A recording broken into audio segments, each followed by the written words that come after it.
नमस्कार विद्यार्थियों, मोहरी देवी तापड़िया कन्या महाविद्यालय जसवंतगढ़ के YouTube चैनल पर मैं प्रवक्ता मृत्युंजय खींची, विषय इतिहास, आज आपका पुनः स्वागत करता हूं। हम पिछले वीडियो में राजस्थान की प्राचीन सभ्यताओं की बात कर रहे थे। ये आप लोगों के जो BA सेकेंड ईयर के सिलेबस में दिया गया है। विद्यार्थियों, इसमें हम जो राजस्थान की प्राचीन सभ्यताएं पढ़ रहे थे और इनमें हमने कालीबंगा की बात की। विद्यार्थियों, यह स्थल जो है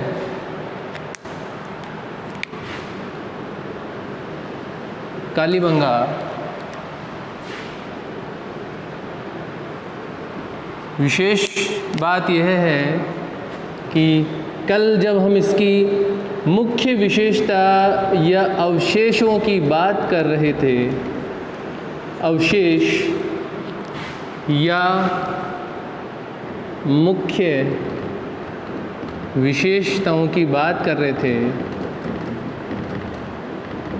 तो इनमें हमने बात की थी सबसे पहले कि यहाँ से जो है काले रंग की चूड़ियाँ मिल रही है। दूसरी हमने बात की थी विद्यार्थियों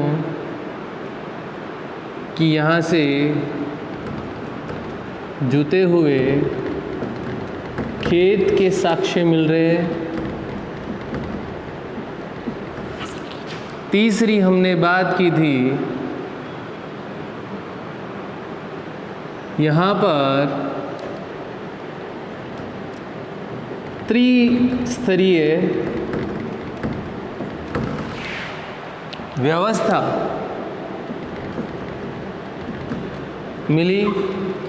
इन त्रिस्तरीय व्यवस्था में हमने बात की थी कि दुर्ग, मध्यम नगर और निचला नगर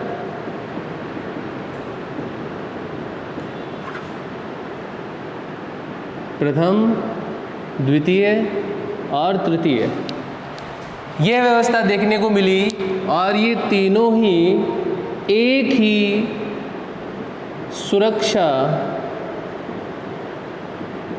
प्राचीर से घिरे हुए।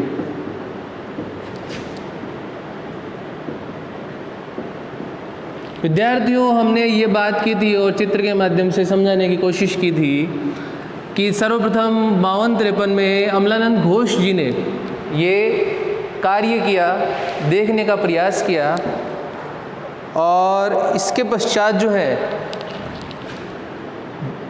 बीबी लाल और बीके थापर जो है दो इतिहासकार जिन्होंने 1961 से लेकर 1969 तक जो है इनकी खुदाई कराई और यहाँ दो टीले, एक टीले को माउंट AB और एक टीले को माउंट F कहते हैं इतिहासकार, और इन टीलों के खुदाई में जो है वह इस प्रकार की व्यवस्था देखने को मिली, जिसे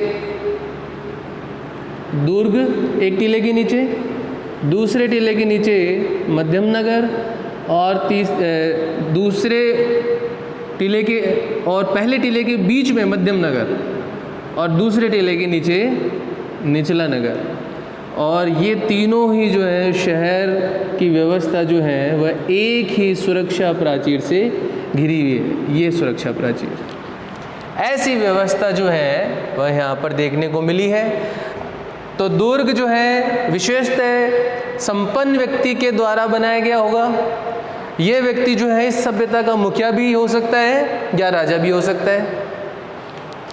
और मध्यम नगर जो है वह मध्यम श्रेणी के लोगों के द्वारा बनाया गया है और निचला नगर जो है वह श्रमिक वर्ग या जो सेवा का काम कर रहे हैं उन व्यक्तियों के द्वारा जो है बनाई गई आकृति है। और ये एक ही सुरक्षा, अर्थात तीनों की जो है व्यवस्था एक सुरक्षा प्राचीर के अंदर ही देखने को मिली है। ऐसी व्यवस्था कालीबंगा के अंदर मिली है। विद्यार्थियों, आप किसी भी कंपटीशन एग्जाम में बैठेंगे तो कालीबंगा का एक प्रश्न आपको मिलना तय है।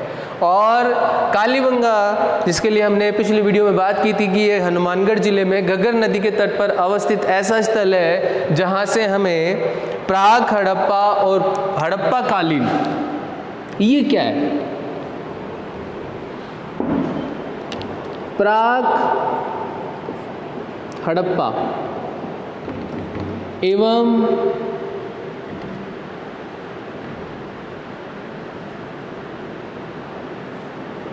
हड़प्पा कालीन, इसका मीनिंग यह है कि हड़प्पा को गिनते हैं कांस्यकाल में, ये कांस्यकाल में गिनते हैं इसे।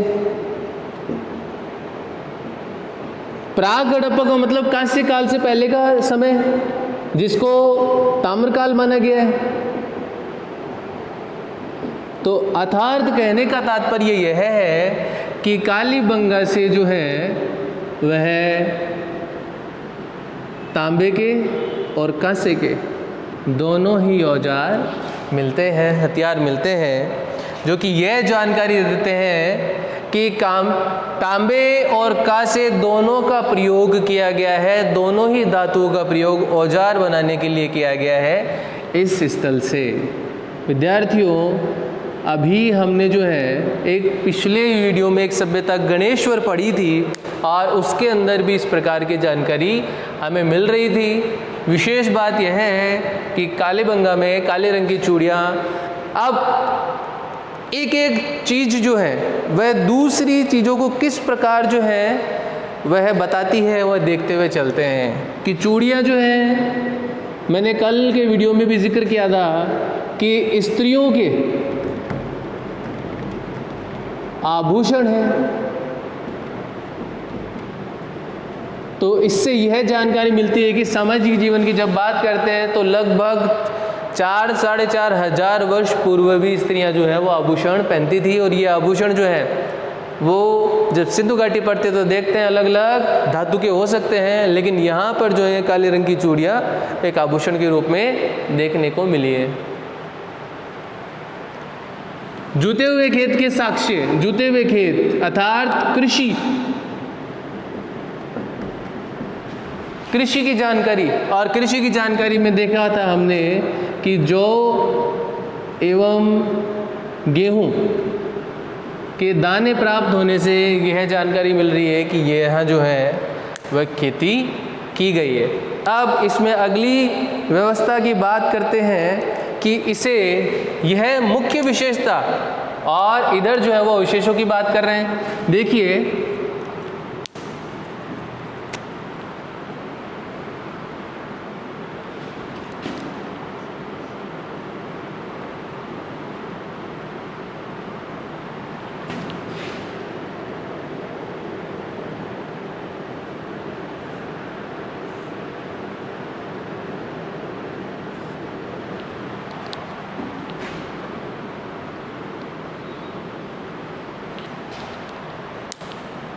मुख्य विशेषताओं में हमने ये बात की, और एक बात हो कि सैंधव सभ्यता की तीसरी राजधानी, तो एक बिंदु तो यह लगाएंगे।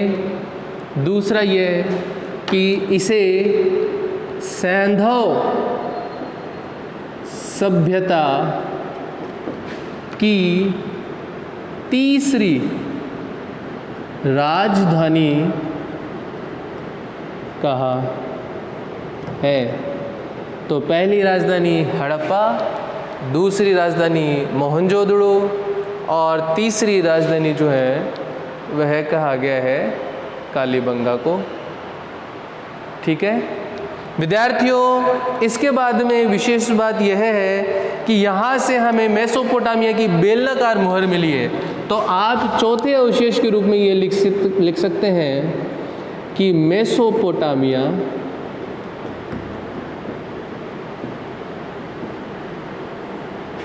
की बेलनाकार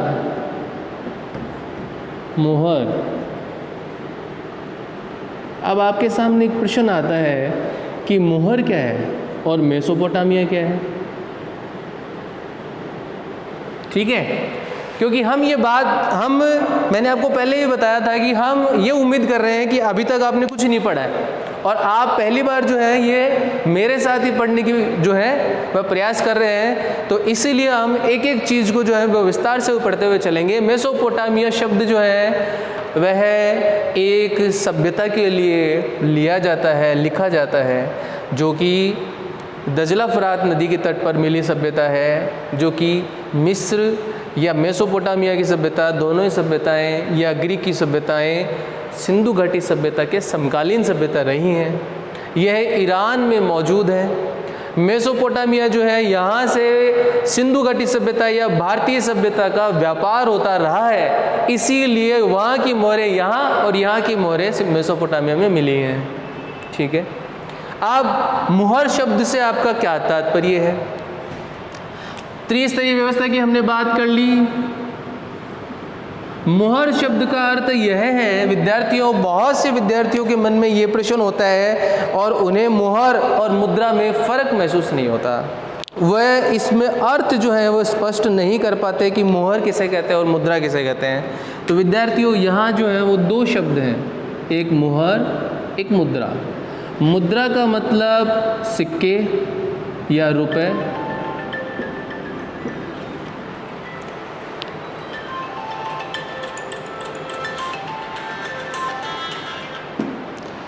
सिक्के जो है वह व्यापार में काम में लिए जाते थे, मुद्राएं व्यापार में काम में ली जाती थी। मुहर जो है वह भी व्यापार में काम में ली जाती थी, लेकिन मुहर जो है वह लेन देन में जो है वह व्यापारिक लेन देन में काम में नहीं ली जा रही है, अपितु जो भी व्यापार किया जा रहा है उस व्यापार के साथ में भेजी जा रही है, ताकि माल जहाँ से आदान प्रदान किया जा रहा है उसकी पहचान की जा सके। क्योंकि आज के युग के जैसे मोबाइल या इंटरनेट का ज़माना तो था नहीं, तो ये जो व्यापार हम कर रहे हैं, ये व्यापार कहाँ से किया जा रहा है, किस सभ्यता से किया जा रहा है, किस देश से किया जा रहा है, उसकी पहचान करने के लिए वहाँ की जो आयात निर्यातित वस्तुएं हैं उनके साथ में मोहरों को रखा जाता था, ताकि अमुक मोहरें जो हैं वह अमुक राजा की या मुखिया की या सभ्यता की पहचान करा दे। ठीक है, तो इसीलिए अब जो सिंधु घाटी सभ्यता की मोहर है, क्योंकि कालीबंगा सिंधु घाटी सभ्यता का ही एक स्थल माना जाता है, अभी हमने लिखा है कि सिंधु सभ्यता की तीसरी राजधानी है, अर्थात ये इसका स्थल है। तो कालीबंगा जो है, यहाँ की मोहरें भी सिंधु घाटी सभ्यता की जैसे आयताकार हैं, ये आयताकार हैं। ठीक है, कहाँ की? कालीबंगा की। अब जब आयताकार मोहरें यहाँ की और यहाँ से बेलनाकार मोहरें प्राप्त हो रही है, तो इतिहासकारों ने यह अंदाजा लगाया कि मोहरें जो है वह कालीबंगा की तो नहीं है, तो इसीलिए उसकी पहचान करने से पता चला कि ये मोहर जो है वह मेसोपोटामिया की है। तो यह जो है हमें जानकारी देती है कि मेसोपोटामिया से यहाँ व्यापार होता रहा है। ठीक है, विशेष बात, इंग्लिश में अगर बात करते हैं तो मोहर के लिए शब्द प्रयोग करते हैं स्टैम्प। स्टैम्प का मतलब ठप्पा लगाना। जो आज की मोहर है उसको हम स्टैम्प बोलते हैं, और वो जिससे हम ठप्पा लगाते हैं। विद्यार्थियों, यह भी तो जो आयातित या निर्यातित वस्तुएं हैं या जो माल है उसकी पहचान के लिए ही किया गया है। यह भी तो जो मोहर है वह उसी पर लगाई जा रही है जिसकी पहचान की जा सके। तो ये पहचान का जो है वह माध्यम रहा है। यह सोने की और चांदी की विशेषता देखने को मिली है। ध्यान में रखिएगा कि मोहर जो है वह सोने की भी प्राप्त होती है, लेकिन मोहर कभी भी लेन देन में काम में नहीं ली गई है। व्यापार में लेन देन या तो प्राचीन समय में वस्तु विनिमय के माध्यम से हुआ है, या व्यापार जो है वह चांदी के सिक्कों से हुआ है, चांदी की मुद्राओं से हुआ है। ठीक है, तो यह बात जो है वह आप ध्यान में रखेंगे। तीसरी राजधानी कहा,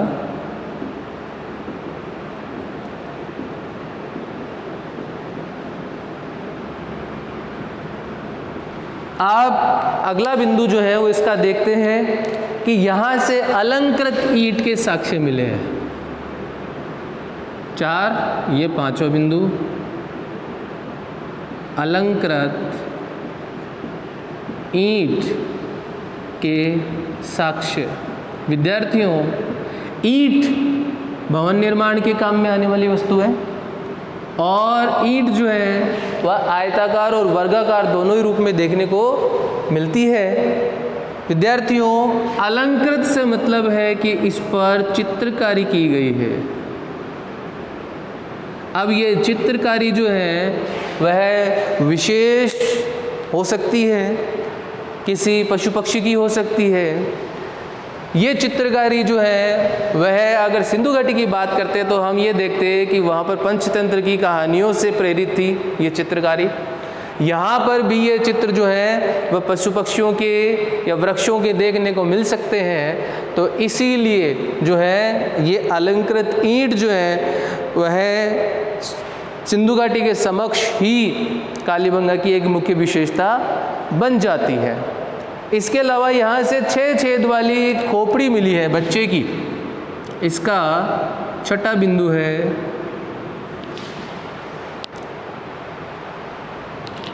6 छेद वाली बच्चे की खोपड़ी प्राप्त हुई है।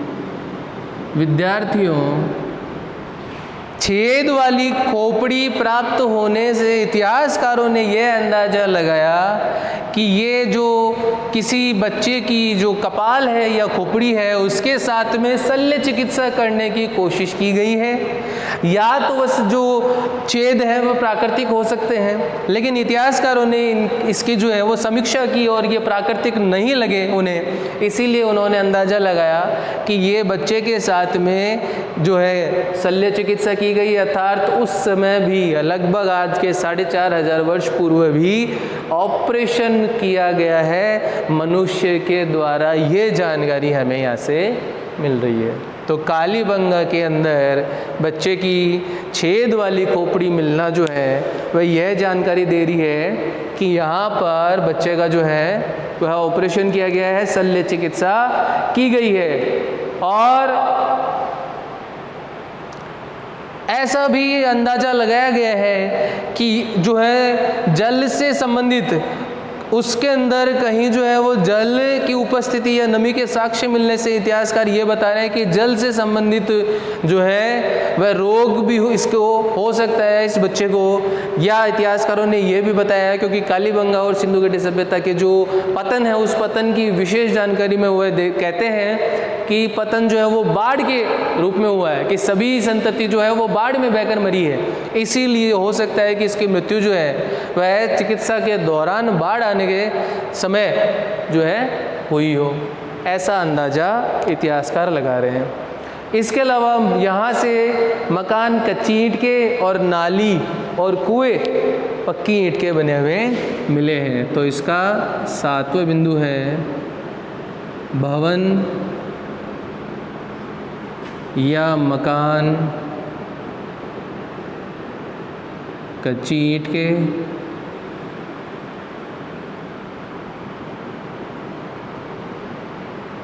तथा नालियाँ एवं कुएं व पक्की ईंटों के बने हुए मिले हैं। विशेष बात है विद्यार्थियों, क्योंकि सिंधु घाटी या कालीबंगा के जो भवन है वह ग्रिड पैटर्न पर बने हैं। विशेष इस पूरी कल्चर या सभ्यता की जो विशेषता, मुख्य विशेषता वह यही है कि इनके जो भवन है ये नगरीकरण की शुरुआत की है, घर बनाकर इन्होंने रहने की शुरुआत की है। तो ये घर जो है वो इनके ग्रिड पैटर्न पर बने हुए हैं। सड़कें समकोण पर काट रही हैं और घर जो है वो बहुत ही व्यवस्थित बने हैं, लेकिन यहाँ जो है वो कच्ची ईंटों के घर बनना और पक्की ईंटों की नालियाँ और कुएं बनना सिंधु घाटी सभ्यता से थोड़ा सा इसे भिन्न करता है। ठीक है, इसके अलावा जो है अंत्येष्टि संस्कार जो है, इसके अलावा कुछ विद्वान जो है उन्होंने कहा है कि यहाँ पर जल निकास प्रणाली का अभाव देखने को मिला है। कुछ विद्वानों के अनुसार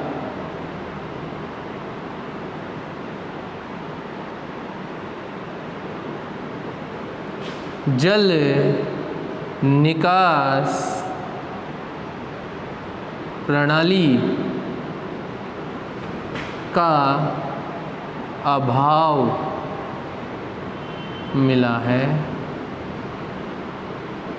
विद्यार्थियों, यूँ तो नाली मिलना जो है वह जल निकास प्रणाली का ही द्योतक है, लेकिन कुछ विद्वान ये मानते हैं कि कालीबंगा के अंदर नालियाँ नहीं मिली है, अनुपस्थित है, तो ये जो है वह जल निकास प्रणाली में जो है इनकी अपूर्ण रही है, ये इतिहासकार कह रहे हैं। और अगर इसमें अंत्येष्टि की बात करते हैं, इसके अलावा व्याघ्र के अंकन वाली मोहर, मृदभांड जो है लगभग सभी जगह से प्राप्त होते हैं, तो ये 9वां बिंदु जो है ये लिखते हैं यहाँ से मृदभांड प्राप्त हो रहे हैं। 10वें बिंदु में लिखते हैं कि यहाँ से व्याघ्र के अंकन वाली मोहर मिल रही है। व्याघ्र यानी शेर के अंकन वाली मोहर प्राप्त हो रही है।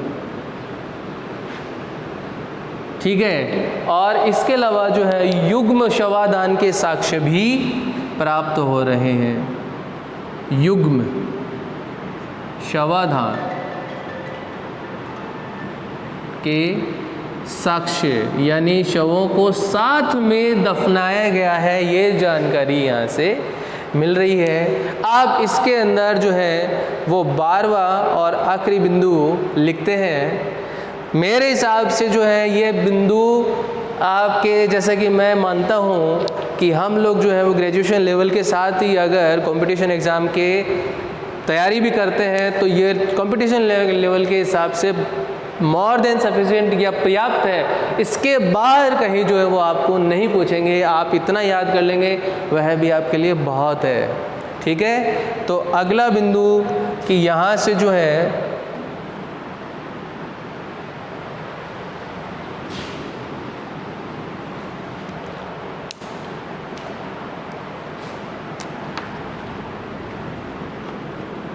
बारहवां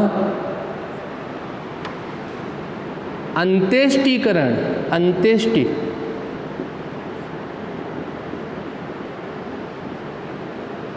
अंत्येष्टि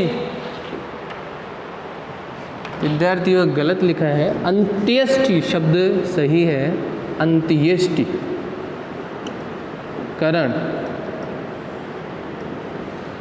अंत्येष्टिकरण जो है वो तीनों ही रूप में, पहला पूर्ण समाधिकरण,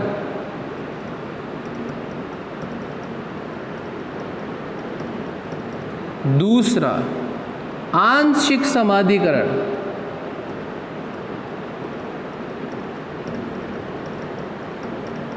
और तीसरा दाह संस्कार। विद्यार्थियों, आर्य संस्कार, विद्यार्थियों आर्य धर्म या हिंदू धर्म के अंदर इस प्रकार के समाधिकरण जो है वो देखने को, या अंत्येष्टि क्रियाएँ देखने को मिलती है। अगर आप पूर्ण समाधिकरण की बात करते हैं तो इस्लाम को मानने वाले पूर्ण समाधिकरण को फॉलो करते हैं कि शव को जो है वो कब्र में दफनाकर गाड़ देते हैं। आंशिक समाधिकरण की और दाह संस्कार की बात करते हैं तो दाह संस्कार के अंदर अग्नि संस्कार किया जाता है, जो कि आर्य धर्म या हिंदू धर्म या ब्राह्मण धर्म में किया जाता है, ये वैदिक धर्म में किया जाता है।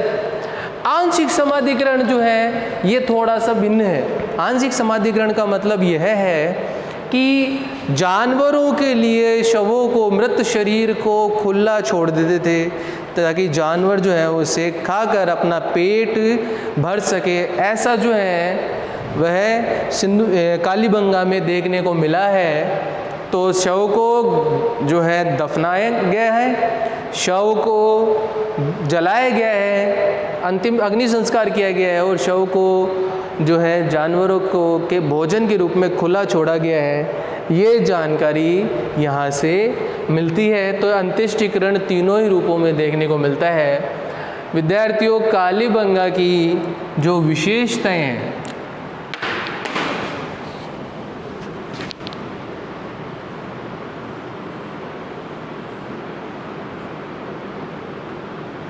वह विशेषताएं जो है वह हमने मुख्य यहाँ पर लिख दी हैं। विशेषताएं और अवशेष जो प्राप्त हो रहे हैं, और ये प्राप्त अवशेष जो है वह कौन सी कहानी कह रहे हैं, ये आपके सामने मैंने इसकी भूमिका या रूपरेखा रखी है। इसके बाद में यहाँ के सामाजिक जीवन, यहाँ के राजनीतिक जीवन, यहाँ के आर्थिक जीवन की चर्चा अगले वीडियो में करेंगे। उम्मीद करता हूँ कि आपको ये जो है बहुत ही सरल रूप में समझ में आई है। विद्यार्थियों, मैं एक बार पुनः आपको ये कहता हूँ कि आप जो है वह साथ साथ में इनको अगर लिख कर और याद करेंगे और बुक जो है आपकी बुक के जो अंदर मैटर लिखा हुआ है उसके साथ में रिलेट करने की कोशिश करेंगे तो आप विश्वास रखिए कि आपको ग्रेजुएशन लेवल पर यानी विश्वविद्यालय की परीक्षा में तो अच्छे अंक प्राप्त होंगे ही, और कहीं आप किसी प्रतियोगी परीक्षा के अंदर सम्मिलित होते हैं तो वहाँ भी आपको जो है इसके अंदर बहुत ही अच्छे अंक मिलने की संभावना रहती है, ऐसा मेरा विश्वास है। तो इसी विश्वास के साथ आपको ये कहूँगा कि आप मेरे साथ साथ में पढ़ते रहिए, याद करते रहिए। वीडियो अगर आपको पसंद आ रहा है तो लाइक कीजिए, शेयर कीजिए और अपने सहपाठियों के साथ में भी इसकी चर्चा कीजिए ताकि इसका लाभ उन्हें भी मिल सके। धन्यवाद।